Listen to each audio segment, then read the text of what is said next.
इस कहानी का नाम है काल पुरुष की वापसी। साल 1952। शहर अल्मोड़ा की गलियों में अजीब सी खामोशी थी, ऐसी खामोशी जो किसी तूफान से पहले बहती रहे। एक आदमी पुरानी कोठी की दीवार पर लाल स्याही से कुछ लिख रहा है। काल पुरुष वापस आएगा। पत्रकार विनय अपने ऑफिस में बैठ के न्यूज़पेपर पढ़ रहा होता है और उसका बॉस उसके पीछे खड़ा होता है। वो पढ़ता है, ये कैसे हो सकता? काल पुरुष तो एक मिथ था, सिर्फ एक डरावनी कहानी। उसका बॉस गंभीर आवाज में बोलता है, 20 साल पहले जिन 5 लोगों ने उसे जिंदा जलाया था, अब वो एक एक कर रहस्यमयी तरीके से मारे जा रहे हैं। उसी वक्त फोन की घंटी बजती है और विनय फोन उठाता है। दूसरी तरफ से कोई बोलता है, विनय अगला नंबर तुम्हारा है। विनय डर जाता है। 20 साल पहले एक वैज्ञानिक डॉक्टर प्रीतम राय समय पर नियंत्रण का प्रयोग कर रहा था, पर प्रयोग असफल हुआ और वो बन गया काल पुरुष। उसका चेहरा जल गया, आंखें लाल और वो समय की रेखाओं में फंस गया। उसका कहना था, मैं समय को मोड़ दूंगा, इंसान की नीति अब मेरी मुट्ठी में होगी। विनय पुरानी कोठी में दाखिल होता है। दीवारों पर घड़ियां उल्टी चल रही हैं। विनय कहता है, ये सब असंभव है। तभी ये पुराना रिकॉर्डर प्लेयर अपने आप चालू हो जाता है। आवाज आती है, मैं लौट आया हूं विनय, वक्त को तोड़ने। एक घड़ी टूटती है और एक दरवाजा खुलता है।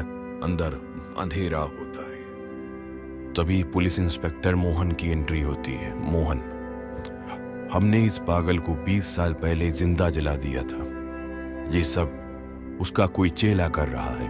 तभी सीसीटीवी फुटेज में दिखता है एक धुंधला चेहरा, बिल्कुल वैसा ही जैसा डॉक्टर प्रीतम का था। विनय कहता है, अगर वो मर चुका था तो ये कौन है? वो वक्त से खेल रहा था, अब वो वक्त के जरिए लोगों को मिटा रहा है। हर मौत एक पुराने समय के यंत्र से होती है। रेत घड़ी, चाकू घड़ी, टाइम बम।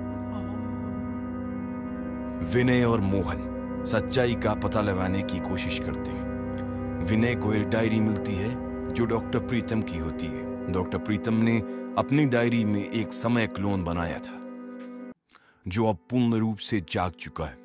मोहन कहता है, तो असली काल पुरुष मर चुका था, मगर ये उसकी छाया है। विनय और मोहन एक टाइम मशीन में काल पुरुष के क्लोन को पकड़ने जाते हैं। काल पुरुष, तुम मुझे नहीं रोक सकते विनय, मैं हर पल में मौजूद हूं। विनय कहता है, तू समय है पर इंसान की उम्मीद तुझसे बड़ी है।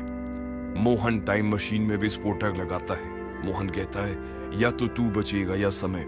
और उसके बाद बूम, धुआं छटता है, घड़ी उल्टी चलनी बंद हो जाती है।